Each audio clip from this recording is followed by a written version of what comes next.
E47 machine তো খারাপ আছে, আমরা সঠিক টাইমে শুরু করেছিলাম, বাট এখানে মেশিন যখন কন্ট্রোল লিমিট অন করলাম সাথে সাথেই শো করছে যে ইনঅপারেটিভ।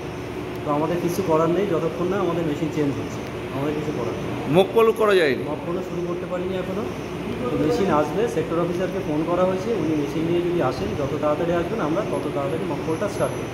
সেটা তাও 15 মিনিট হয়ে গেল, সেই মেশিন নিয়ে এখনও এসে উঠতে পারলো না। আমাদের টাইম শুরু হয়ে যাচ্ছে কিন্তু ভোট দেওয়ার জন্য হলো না।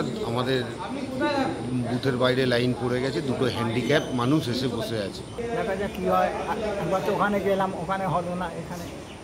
মানে এর আগে এই অবস্থায় কি আমি এরকম অবস্থাতেই ভোট দিই, তবে গতবারে অসুবিধা হয়নি, এক জায়গাতেই ছিল। এবারে একটু এদিক ওদিক হচ্ছে, আমার পক্ষে কষ্টকর ব্যাপার। তাই হলে না ভোট তো দেওয়া হবে না।